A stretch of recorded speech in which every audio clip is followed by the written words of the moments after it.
आज इस प्रांगण में दयावती मोदी अकादमी के एनुअल फंक्शन पर मैं S K. Dikshit, advocate and motivator, Meerut से ही हूँ।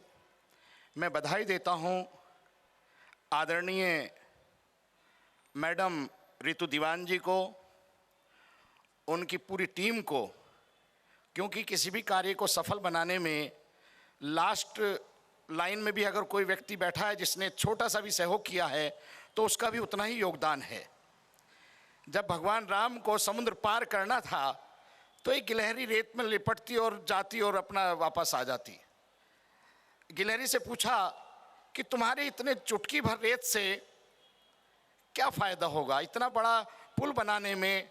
उसने कहा जब इतिहास लिखा जाएगा स्वर्ण अक्षरों में तो मेरा भी नाम कहीं ना कहीं अंकित होगा। इसलिए सभी का सहयोग होता है। मैं मैडम का बहुत बहुत धन्यवाद देता हूं कि मुझे 2 मिनट का समय दिया गया। अभी पिछले दिनों रोटरी क्लब संस्कार का मैं सेक्रेटरी हूं, उसके द्वारा शिक्षक, प्रिंसिपल और जो पीसीएसजे क्वालिफाई हुए हैं इस बार मेरठ के, उनको सम्मानित किया था। उसमें आदरणीय मैडम रितु दीवान जी को भी हमने सम्मानित किया था। एचएम राउत साहब हमारे अग्रज बैठे हैं, दुबे साहब भी दीवान पब्लिक स्कूल के प्रिंसिपल हैं, उनको भी सम्मानित किया था।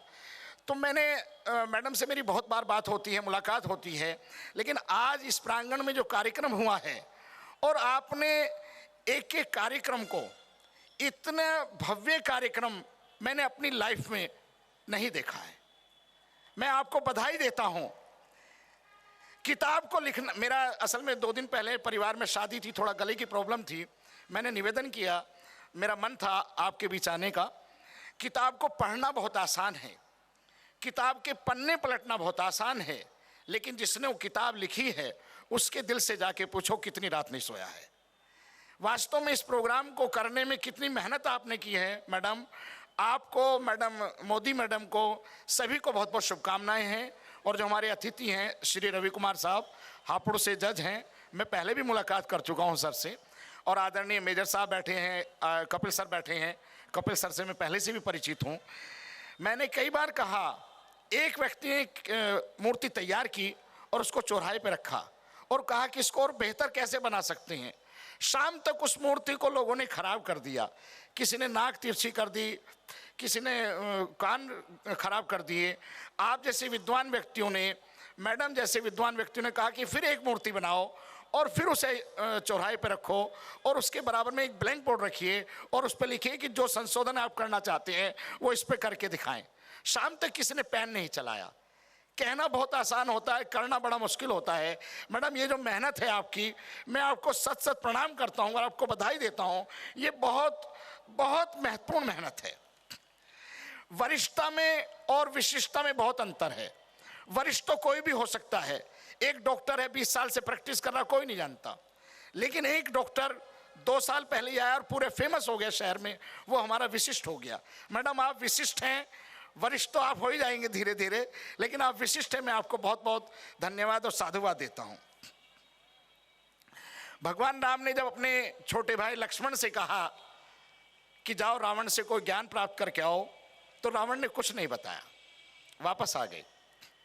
भगवान राम ने पूछा अपने छोटे भाई लक्ष्मण से कि आपको रावण ने क्या ज्ञान दिया।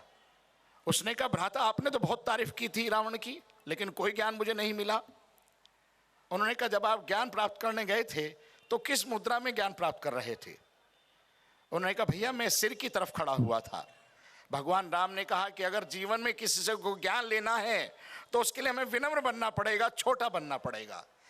हम लोग, शिक्षक लोग, पेरेंट्स लोग, मेरे फादर भी गवर्नमेंट स्कूल के प्रिंसिपल रहे, मैंने भी शिक्षा के क्षेत्र में कार्य किया है।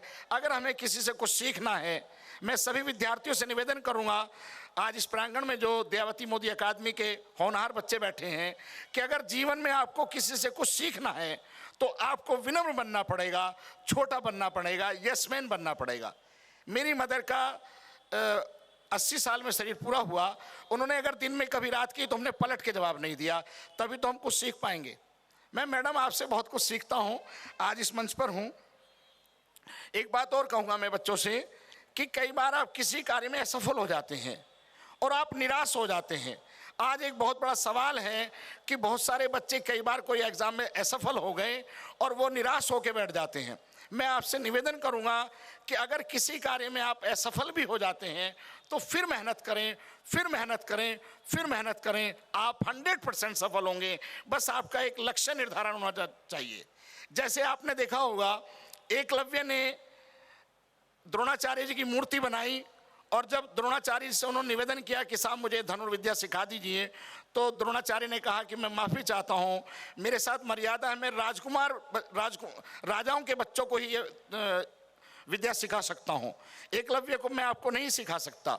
एकलव्य ने एक मूर्ति बनाई और उसकी पूजा की, और जब वो द्रोणाचार्य जी धनुर्विद्या सिखाते थे तब वो उस विद्या को सीखते थे। तो मेरा आपसे अनुरोध है, जब तक आपका एक लक्ष्य निर्धारण नहीं होगा, जब तक आप जीवन में कोई बात नहीं सीख पाएंगे। अमिताभ बच्चन जी ने एक प्रोग्राम में कहा था कि अगर आपको जीवन में सब चीज़ आपके पास से चली जाएंगी लेकिन आपका ज्ञान आपके पास से नहीं जाएगा। मैं 2 लाइनों के साथ अपनी वाणी को विराम देता हूँ कि बेहतर से बेहतर की तलाश करो, बेहतर से बेहतर की तलाश करो, मिल जाए नदी तो समुंदर की तलाश करो, और टूट जाते हैं शीशे पत्थर की चोट से, टूट जाएं पत्थर ऐसे शीशे की तलाश करो। बहुत बहुत धन्यवाद, बहुत बहुत धन्यवाद, बहुत बहुत धन्यवाद। Thank you.